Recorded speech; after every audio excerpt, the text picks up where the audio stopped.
Ừ. Gì cái vậy? Cá lóc. Lấy nào không vô? Cá lóc nước chua muối bánh tráng ăn.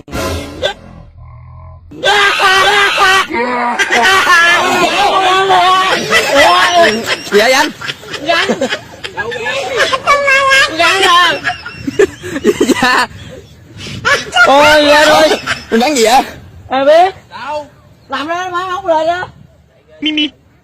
Ôi lên đi. Cảm giác lúc ấy sẽ ra sao, tự hỏi rằng sẽ có thể nào.